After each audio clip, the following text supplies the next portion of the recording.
On a winter morning in 1483, a 13-year-old girl stood in the courtyard, trembling, as her stepsister tilted a basin of filthy wash water, grey, cold, stinking of lye, directly over her head. Servants watched. No one intervened, because in that household, rank meant everything, and Elise had none.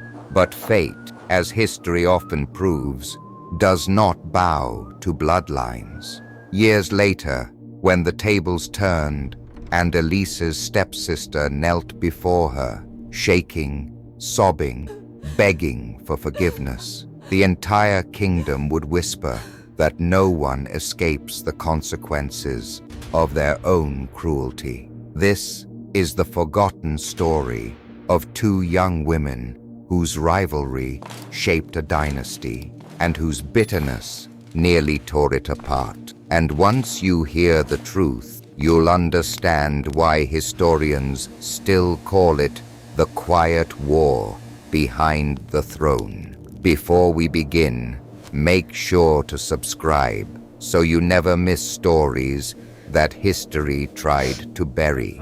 Elise Vessna was born into a household already divided. Her father, Lord Armand Vessna, had remarried after the death of Elise's mother, a quiet healer from the borderlands whose absence lingered in the halls like a fading perfume. Elise grew up hearing whispers that she inherited her mother's soft heart and unremarkable humility. In a noble house obsessed with power and appearances, neither trait earned her much respect. Her stepmother, Lady Seraphine, carried herself like a queen, even though she ruled only a minor province. Her daughters, Leora and Brissia, mirrored her: polished manners, silken ribbons, cruel tongues sharpened by privilege. To them, Elise was not a sister, but a reminder of a past they wished erased. She wasn't permitted to dine with them at the main table. She wasn't given tutors of her own. She wasn't allowed jewelry or fine dresses.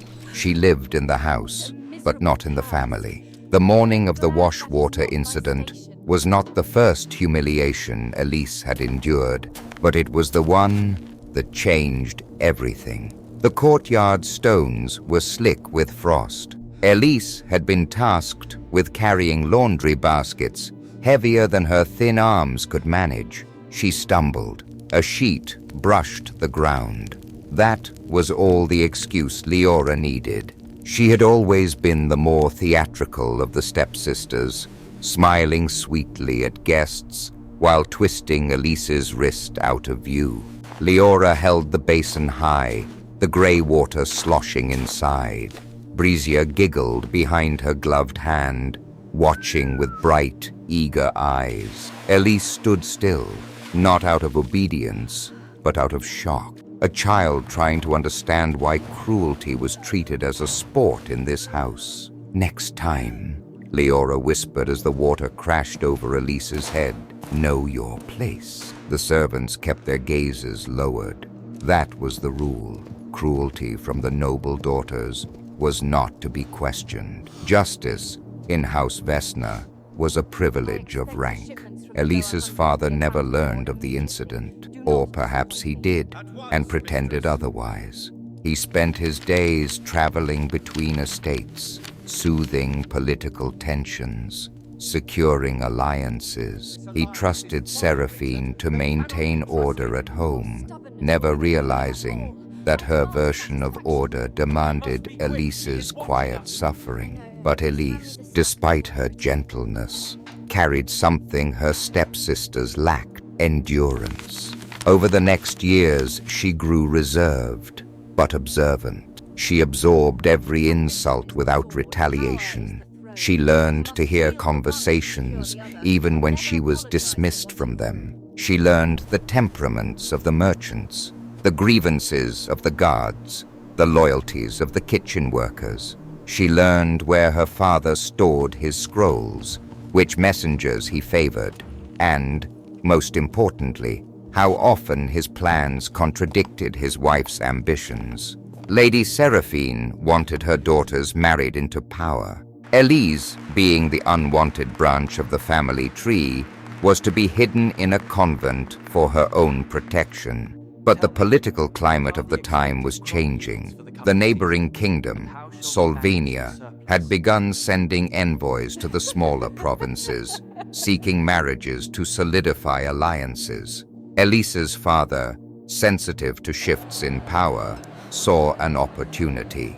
The envoy who arrived was young, stern-faced, and observant, Prince Aldric, second son of Slovenia's king. He carried himself with the confidence of someone accustomed to assessing human character in a heartbeat. Lady Seraphine introduced Leora first, dressed in embroidered velvet, smiling with court-trained grace. Brysia hovered nearby with equal eagerness. Elise stayed behind the servants as instructed. She was meant to be invisible, but when Aldric asked a question about the province's crop yields, neither Leora nor Brysia could answer. They laughed it off. Noble women were not expected to know such things, they said. Aldric's expression tightened with disappointment. Then a voice spoke quietly from behind the servants. Elise explained the crop pattern, the difficulties with winter storage, and the recent rise of border thieves affecting grain shipment. She spoke with clarity, humility, and a knowledge born not of books, but of living among the workers. Aldric's head turned sharply. Lady Seraphine froze. Elise realized too late that she had overstepped the unspoken rules of her existence. But instead of reprimanding her, Aldric requested, politely but firmly, that she step forward. Leora's smile cracked. Brysia's fingers curled around her skirt. For the first time in years, Elise felt every eye in the courtyard on her, but not in mockery or disdain, in curiosity. That single moment shifted the balance of the household. It was the first crack in the carefully constructed hierarchy Seraphine had built. That night, Elise overheard her father and Lady Seraphine arguing behind closed doors. Seraphine insisted Elise remain out of sight. Her father insisted she be included in the upcoming winter feast, where Aldric would be a guest of honor. He claimed it was merely politeness. Seraphine's voice trembled with fury, but beneath that fury was fear. Fear that Elise, quiet, unadorned Elise, had been noticed in a way her own daughters had not. Leora and Brysia spent the following days in a haze of jealousy. Their mother assured them that Aldric's interest meant nothing. Men entertain curiosity, she said, but they marry status. Still, something in Leora changed. Elise caught her watching from doorways, her expression unreadable, her once effortless confidence thinning at the edges. Then, on the night of the winter feast, as nobles gathered in glittering clusters, and Aldric stood speaking with Lord Armand, Leora slipped into Elise's room uninvited, her voice low, her hands trembling. She whispered words Elise never expected to hear from her stepsister. "Stay away from him, or you will regret it." But what Leora did next would mark the beginning of the darkest turn in their quiet war, and Elise had no idea that this warning was not a threat, it was a plea. Elise stared at Leora, stunned. The stepsister who once drenched her in filthy water now stood pale, her posture fragile, her fingers twisting nervously in the candlelight. Leora had come not with triumph, but with dread. Elise searched her face, expecting arrogance, expecting venom, but instead she found fear. Leora shut the door behind her, leaning against it as if she needed support simply to stay upright. She glanced around the room as though terrified someone might overhear her. Elise waited, silent, cautious. Years of humiliation had taught her not to trust easily. "You don't understand," Leora whispered. "Mother will not allow you to be considered. She will do anything to stop it." Elise felt a heaviness settle in her chest. "Stop what?" "Prince Aldric," Leora said, her voice trembling. "He spoke to father today. He inquired about you, not me, not Brisia, you." It was the first time Leora had spoken Elise's name without disdain. Elise's breath caught. She had suspected Aldric's curiosity, but she had not dared imagine he would pursue anything under her father's household rules. She had been born into the smallest corner of this home. She had no dowry, no royal education, no standing. Yet in the prince's eyes, she hadn't felt invisible. "But why are you telling me this?" Elise asked carefully. Leora swallowed hard. "Because she will ruin you, and if she ruins you, she ruins all of us." Her eyes glistened, not with sympathy, but something painfully close to desperation. Elise realized then that Leora was not here out of guilt or redemption. She was here because the future she had been groomed for was slipping out of her hands. Their mother had spent years preparing Leora to marry into power. If Aldric chose Elise, Seraphine's entire life's strategy would collapse, and Leora would be the collateral damage. Before Elise could respond, footsteps echoed down the corridor. Leora tensed instantly. She grabbed Elise's wrist with sudden force. "Say nothing of this to anyone," she hissed, then slipped out the back door before her mother's voice could reach the threshold. Lady Seraphine entered a heartbeat later. Her eyes swept the room like a hawk surveying prey. She asked Elise where she had been earlier in the day, who she had spoken to, what she had said. Her questions were wrapped in silk, but her gaze was a knife. Elise answered cautiously, aware of the trap beneath every word. Seraphine left with a smile that did not reach her eyes. The winter feast began hours later. The hall glowed with lanterns, the air thick with the scent of roasted venison and spiced wine. Musicians played softly, while nobles exchanged rehearsed laughter. Elise stood near the wall, her dress simple but clean, thanks to her father's insistence she be present. Aldric approached her with the respectful nod of a diplomat, but also with a warmth he had not shown to anyone else. He asked about her mother's village, about the herbal remedies Elise had learned as a child, about the workers she tended when injuries went unnoticed by the household.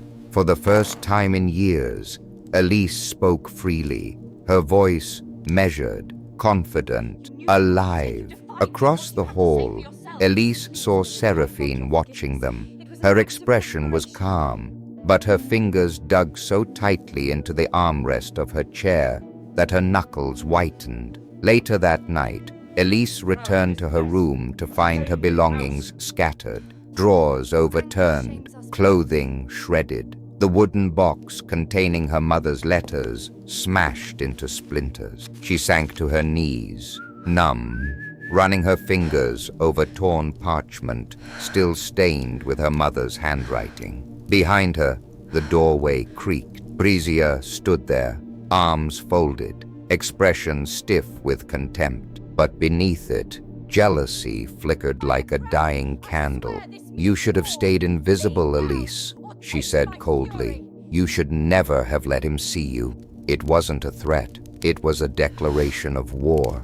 But Elise no longer felt powerless. Something had changed within her the moment Aldric had listened to her, not as a servant, not as a shadow, but as a woman of worth. The following morning, Aldric requested a private meeting with Lord Armand. Servants whispered, nobles speculated, and Lady Seraphine vanished for hours behind closed doors with her daughters. Elise prepared herself for anything: rejection, scandal, punishment. Yet nothing could have prepared her for what happened that evening.